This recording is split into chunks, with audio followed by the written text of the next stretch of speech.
Selamat pagi. Pada video kali ini kita akan belajar mengenai pengantar ilmu ekonomi, khususnya sejarah ilmu ekonomi. Hmm, Mengapa sih manusia membutuhkan ilmu ekonomi? Apa ya? Kalau kita lihat, manusia itu mengalami pertumbuhan dan perkembangan. Sama halnya dengan ilmu ekonomi. Fungsinya apa sih? Manusia telah berkegiatan ekonomi semenjak mereka lahir hingga membentuk peradaban modern seperti sekarang. Manusia bertahan hidup dengan cara memenuhi kebutuhannya. Namun, kebutuhan manusia cenderung tidak terbatas, sementara ketersediaan sumber daya yang dapat dimanfaatkan semakin langka. Disinilah peran ilmu ekonomi itu berada. Kita belajar ilmu ekonomi agar bisa menentukan dan memenuhi kebutuhan kita. Dengan kondisi alat pemuas kebutuhan itu terbatas ataupun semakin langka. Gambaran tema mata pelajaran ekonomi. Mata pelajaran ekonomi ini memiliki fokus kajian utama yaitu untuk upaya manusia dalam memenuhi kebutuhan dengan alat pemuas yang terbatas.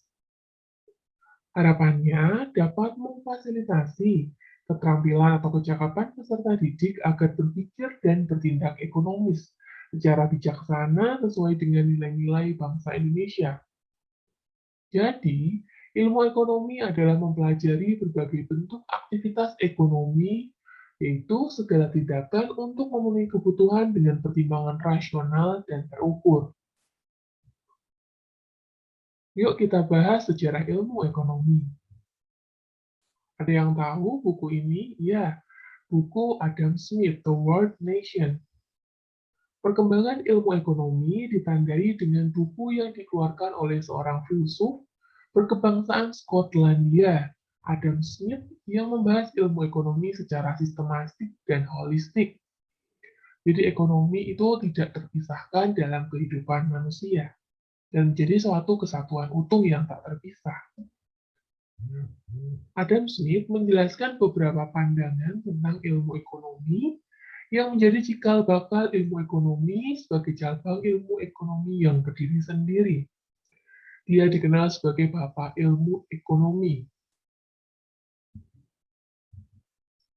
Salah satu gagasan Adam Smith yang paling terkenal adalah teori invisible hand atau tangan tak tampak, yaitu tanpa adanya campur tangan pemerintah, di mana mekanisme pasar akan menjadi alat alokasi sumber daya yang efisien. Prinsip ini menolak campur tangan pemerintah karena justru akan mengganggu mekanisme pasar itu sendiri. Prinsip ini juga sering dikenal dengan laissez-faire, let it be, jadi biarkan. Konsep ini berkembang pesat dan klimaksnya adalah munculnya revolusi industri. Apakah teori invisible hand bisa tepat dalam kondisi pandemi COVID-19 di Indonesia? Yang penasaran bisa baca ya lebih lanjut di link berikut untuk ke forum group discussion.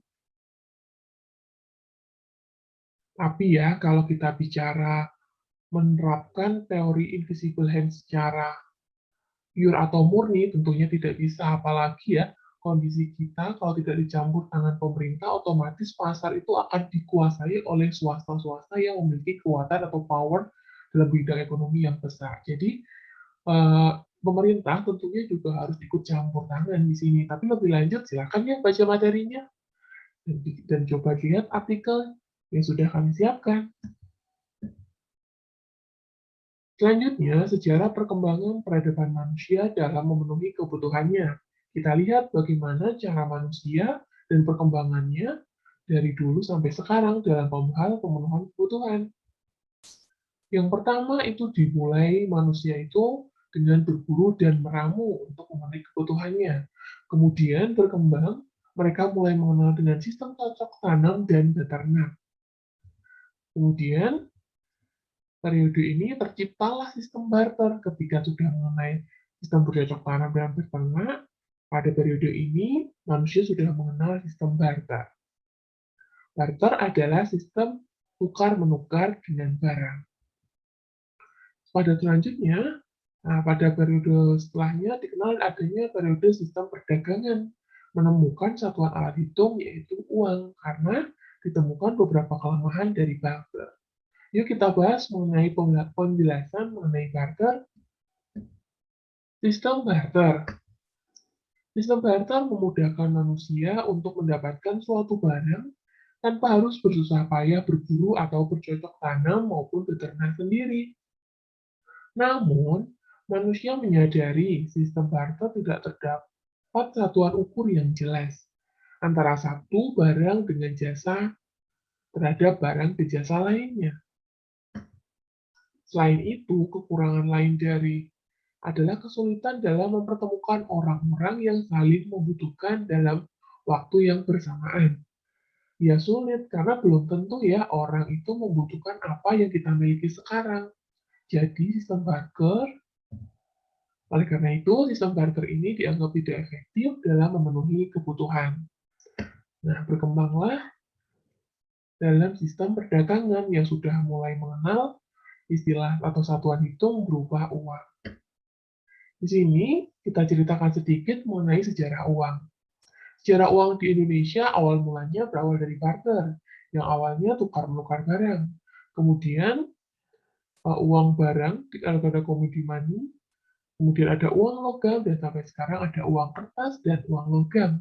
Dan saat ini berkembang untuk electronic money atau virtual money. Untuk lebih lanjut akan dibahas pada video pembahasan khususnya perkembangan sejarah keuangan. Highlight pada video kali ini, ilmu ekonomi dapat diartikan sebagai ilmu yang mempelajari cara manusia memenuhi kebutuhan yang tidak terbatas dengan sumber daya yang terbatas. Kelahiran ilmu ekonomi didorong oleh adanya kelangkaan. Kelangkaan menimbulkan pilihan-pilihan yang harus diputuskan oleh manusia di tengah keterbatasan sumber daya. Jadi ilmu ekonomi akan digunakan dalam kehidupan sehari-hari untuk memenuhi kebutuhannya. So, ilmu ekonomi penting kan dipelajari? Jadi wajib nih bagi kita untuk paham dan tahu apa itu ilmu ekonomi, sehingga dalam kehidupan sehari-hari kita dapat mengaplikasikan ilmu ekonomi tersebut dan dapat mengambil segala keputusan secara rasional. Terima kasih atas perhatiannya. Apabila ada pertanyaan, bisa meninggalkan pesan di kolom komentar. Semoga ilmunya bermanfaat. Bertemu pada video pembelajaran selanjutnya. Selamat pagi.